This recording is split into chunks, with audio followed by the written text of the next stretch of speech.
राधे राधे महाराज जी। महाराज जी, संन्यास लेते समय आपको ईश्वरीय प्रसाद की अनुभूति का इतना प्रबल विश्वास कैसे था कि जिसने आपको संन्यास के इस सिद्ध द्वार तक पहुंचा दिया? मतलब पता नहीं क्या था, बच्चा थे ना, जो हम स्कूल से आते और वो बस्ता कहीं ऐसे टांगते, तो वो अम्मा और पिताजी सबके ध्यान की तरफ वृत्ति आती है, लगता सब मरेंगे एक दिन, ये सब छोड़ेंगे। तो सत्य क्या है? मतलब कहीं ना कहीं पूर्व जन्म का कोई बीज था जो सत्य के लिए हमें प्रेरित करता। सत्य क्या है? फिर कौन साथी है मेरा? आखिरकार मरना ही है, तो फिर सत्य क्या है? खोज करते मन में, क्या क्या सत्य है, क्या सत्य है। तो रोज शाम के हमारे जो शरीर के बड़े भाई थे, वो भागवत सुनाते थे आधा घंटे, पूरा ऐसे परिवार बैठता था। तब बड़ा सात्विक ऋषिकुल मतलब मोहल्ले में प्याज लहसुन भी नहीं आता होगा, ऐसा सात्विक। तो उस भागवत से पता चला कि भगवान की प्राप्ति ही जीव का परम लक्ष्य है। तो पूर्व का तप होगा, भजन होगा जरूर, क्योंकि बाल्यावस्था में ऐसी लगन मतलब मुश्किल होती है। बस मन ने ठान लिया, 9th पास हुए थे, भागो संसार से, भागो, भगवान की प्राप्ति करनी। हमें यह भी पता नहीं था कि भगवान की प्राप्ति के लिए गुरु बनाया जाता है, संत वर्ण का अभी कुछ ज्ञान नहीं था। बस एक भागो भागो, भाग करके एक नंदेश्वर शंकर जी का धाम है, वहां रुके। वहीं से दृढ़ विश्वास विश्वनाथ जी भगवान शंकर ने करा दिया, अब आज जीवन घर नहीं जाना और मुझे भगवान की प्राप्ति करनी है। बस सब संयोग बनते चले गए, सदगुरु मिला, पर कहीं अटकने नहीं दिया, कहीं फंसने नहीं दिया। अच्छा, ऐसा जीवन रहा कि कभी पूरे जीवन में वृंदावन के सिवा हमें कभी रसोई से भोजन नहीं मिला कि हम ऐसे बैठे हैं, हमें कोई पवा रहा है, कभी जिंदगी में। या शंकर जी का मंदिर खंडहर, ऐसे घर गृहस्थी में कभी एक रात भी पूरे जीवन में, जवानी पूरी निकल गई। हमारा स्वभाव ऐसे ही था, ऐसे ही बात करना, अगर भिक्षा आदि के लिए कभी नहीं, कभी किसी से संपर्क नहीं, कोई संपर्क, पूरा जीवन। अब यहाँ 10-12 वर्ष से भगवान ने सेवा दे दी है, तो जैसे वो चलावे उनके हाथ में है। कर तुम अकर तुम अन्यथा कर तुम, ये पूरा जीवन भगवान के द्वारा ही चलाया गया। हमें तो कहीं कुछ नहीं दिखाई दे रहा कि इसमें हम कहीं हैं। बचपन में जब हमें ज्ञान नहीं था, तब वैराग्य दिला दिया, बड़ा कठोर कष्ट में जीवन निपटाते हुए, तो इसमें केवल भगवान को देखा है। कहीं मैं नहीं रहा, क्योंकि ना हमें इतना ज्ञान था, ना हमारा कोई साथी था, ना हमारा कोई लक्ष्य बना। पर एक बात ये थी कि अव्यक्त भगवान मुझे घसीट रहे थे और था मुझे भगवत प्राप्ति करनी है। ये मुझे सिखाया पढ़ाया ज्ञान नहीं है, ये केवल भगवान के द्वारा प्रेरित किया हुआ, उन्हीं के द्वारा। अब जो जीवन है ये अलग जीवन है, ये ऐसा है कि रिमोट से चल रहा है। पहला जो जीवन था वो भारी तप में जीवन था, बड़ा कष्ट में जीवन था। अब कष्टमय जीवन है, पर उसकी कष्ट निवारण की सुविधाएं हैं। दर्द है तो दवा मिल जाती है, डायलिसिस हो रहा है। पहले सर्दी गर्मी बरसात भूख प्यास गाली अपमान, कोई उसके लिए सब कुछ सहना, पर हर समय हमारे साथ भगवान रहे, हमको बोध रहा है। हर समय भगवान का अद्वितीय प्यार दिखाई देता है। कभी कभी अपमान जब होता, लोग गालियां देते गंगा किनारे जैसे, तो आकाश की तरफ देखते कि भगवान, तो सह जाओ, टूटना नहीं, चुप, सह जाओ सह जाओ। अंदर से आता सह जाओ सह जाओ, वैसा। अब देखो लाखों नेत्रों से भगवान प्यार कर रहे हैं, कितने लोग प्यार कर रहे हैं, क्या संबंध है हमारा, क्या है हम? कुछ नहीं, लेकिन मेरे मालिक इतने रूपों में प्यार कर रहे हैं, जिसको देखो वही आनंदित हो रहा है देख के, वही नाच रहा है। ये क्या है? मेरे भगवान मुझे प्यार दे रहे। जिन्होंने कहा था चुप सह जा, वही इतने रूपों में जय हो राधा राधा, ऐसे मेरे भगवान इतने रूपों में प्यार कर रहे हैं। तो कहीं हम नहीं थे ना संन्यास लेने में, कहीं हम नहीं थे इतना कठोर जीवन व्यतीत करने में, और कहीं हम नहीं हैं इन सुविधाओं में। मेरे भगवान का केवल चल रहा है।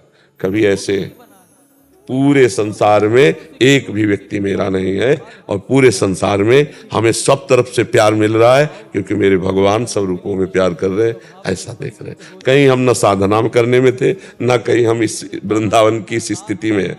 मेरे प्रभु सब कर रहे हैं, और वो हम केवल देखते जा रहे हैं कि मेरे प्रभु क्या करा रहे, क्या बुलवा रहे, क्या दिखवा रहे। समझ पा रहे हो हमारी बात? हम कहीं संन्यास में नहीं थे, नहीं तो जो जीवन व्यतीत हुआ वो तीनों काल, सर्दी गर्मी बरसात, गंगा स्नान करना, कई कई दिन, मतलब 7-7 दिन हो जाते भोजन नहीं मिलता गंगा किनारे। पर कभी मन निराश नहीं हुआ कि चलो घर लौट चलते हैं। पूरा जीवन हो गया, घर से निकले ना, एक बार भी घर में बैठ के भोजन नहीं किया।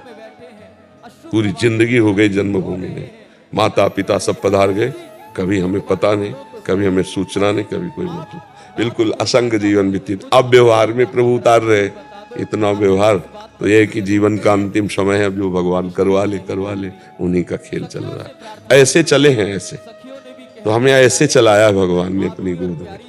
कोई हमारा शिक्षक मित्र कभी नहीं, दूर से, जैसे कहीं संत वचन हो रहे हैं तो हम बहुत अलर्ट रहते थे, सावधान, दूर से सुना है, 100 हाथ दूर से, मतलब की बात जो मिली पकड़ लिया, खत्म। हम कभी किसी से संपर्क नहीं रखा, कभी किसी का नहीं, दूर से सुना। और जिस आश्रम में रुके एकदम असावधान स्थिति दिखाते, पर परम सावधान रहते। जहां देखते यहाँ फंसाव होने वाला है, अपना कमंडल दंड उठाया, चल दिया, कोई मतलब नहीं, कब चले गए कहाँ चले गए कोई मतलब नहीं। ऐसे जीवन कटा है पूरा, असंग जीवन, पशुवत जीवन। हमारे पैरों की चमड़ी इतनी मजबूत थी, कभी जूता नहीं पहना कि अगर बम्बूल का कांटा लगे तो टूट जाएगा, घुसेगा नहीं, ऐसा था। इतनी इतनी बीमारी थी यहाँ, फिर दवाइयाँ लगा लगा के तब वो। अब तो जीवन क्या है, अब तो जैसे प्रभु रखे, मरा हुआ जीवन है, तो मरा हुआ जीवन है। ना हम कुछ कर सकते हैं, किडनी फेल शरीर है, ना कुछ सोच सकते हैं। सोच वही जो प्रभु सोचावे, क्रिया वही जो प्रभु करावे। अब तो बस ऐसे हम नहीं, हम कभी सोफा में बैठे थे, हम कभी नहीं कुछ आसन के सिवा जीवन में। हमसे एक बार एक संत ने पूछा, तो तुम्हारा लक्ष्य क्या है? तो उनका श्वान प्रवृत्ति की तरह, जैसे कुत्ते को एक बार टुकड़ा डालो, फिर डंडा मारो तो चलो, फिर पुचकारो, फिर टुकड़ा डालो, फिर आ जाएगा, 10 बार करो तो 10 बार आ जाएगा, 10 बार दबका, उसका कोई मान नहीं। फुटपाथ में सोता है, मर जाए तो उसकी अंत्येष्टि किया करने वाला कोई नहीं, ऐसा जीवन चाहते थे। कोई पूछने वाला न हो, एकांत में बैठकर केवल भगवान के लिए रोए, केवल उनके लिए तड़पे। अब उनका खेल, अब वो सब करवाना चाहते तो कौन रोक सकता है? नहीं तो हमारा जीवन का लक्ष्य यही था, एकांत में भगवान के लिए बैठकर रोऊं, रात दिन भगवान के निरंतर चिंतन में रहूं, और मर जाऊं तो कोई पूछने वाला ना हो, अंत्येष्टि क्रिया करने वाला ना हो, ऐसा भाव था। 3 नियम लिए थे जीवन में, कभी पैसा अपने पास नहीं छूंगा, रखूंगा नहीं। हमारा दूसरा, राजकीय विभाग में कभी हमारा नाम नहीं होगा, न जमीन न पे। तीसरा, कभी जिंदगी में शिष्य नहीं बनाऊंगा। 3 नियम लिए थे, एक नियम टूट गया, गुरु आज्ञा शिष्य बनाना। आज तक हमारे पास एक पैसा नहीं, एक हमारे नाम कोई जमीन नहीं, कहीं भी राजकीय विभाग में कहीं भी कुछ नहीं। ऐसे सत्संग किया, ऐसे किया, जो आया ये उठाए, संत जन है, हमारा कोई ना हिसाब से मतलब है, ना हमारा कोई लेने देने से। जहाँ हम रह रहे हैं वो एक शिष्य का फ्लैट है, वही आज भी खर्चा चला रहा है पूरा उसका, उसमें हम केवल रह रहे हैं। जो गाड़ी है वो आने जाने के लिए 2-3 शिष्यों की है खड़ी, जिसमें बैठो चले आओ, छोड़ दो। ना हमारा गाड़ी, ना रुपया, ना पैसा, ना कुछ। भाई एक चीज में ये जो शिष्य, ये गुरु आज्ञा हुई कि मंत्र दो, शिष्य बनाओ, जीवन का जो, तो फिर अब लगा कि जिनकी वस्तु है वो करवाना चाहते, इसलिए हो रहे थे। पक्का समझो, हमारा प्रवचन करना, एकांतिक का उत्तर देना, समाज, ये हमारा स्वभाव नहीं था, स्वभाव नहीं था, पशुवत एकदम जीवन। और कभी हम किसी से प्यार से बात नहीं की। पीछे जो 10-12 वर्ष के पहले ब्रजवासी जन मिले, उनसे पूछ लेना, कभी प्यार से बात नहीं की। अगर किसी ने राधे श्याम कहा तो मनाया, उत्तर दे दिया, नहीं दिया, अरे क्या बात है, ऐसे बात की कि दोबारा हमारे सामने खड़ा ना हो। ना कहा उससे दोस्ती, ना कहा उससे बैर, पर फुसकार रखनी, काटना किसी को है नहीं, पर फुसकार रखनी जिससे कोई प्यार न कर पावे। आज तक कोई दोस्त नहीं, आज तक किसी से, ये हमारे भगवान का, हमारे स्वभाव में नहीं था। अगर कोई हमारी वार्ता हुई और कोई ऐसे 100-50 रुपया रखे तो हम डांट देते थे, बनिया की दुकान समझे। भगवान की चर्चा सुनी जा, अपने दिमाग में धारण कर, पूरा जीवन ऐसे। यही उसी का लाभ आपको मिल रहा है। ये भी बात सुनो, हम कोई पढ़े लिखे ग्रेजुएट नहीं है, हम कोई व्याकरणाचार्य और शास्त्री नहीं है। जो जीवन में मिला है उसी का लाभ आपको मिल रहा है। तो भगवान ही हमारे संन्यास दिलाने वाले थे, भगवान ही हमारे जीवन को निर्वाह करने वाले थे। आज भी भगवान ही हमारे जीवन का निर्वाह कर रहे हैं, और हमारा ये अंतिम जन्म है, अब हमारा जन्म नहीं है।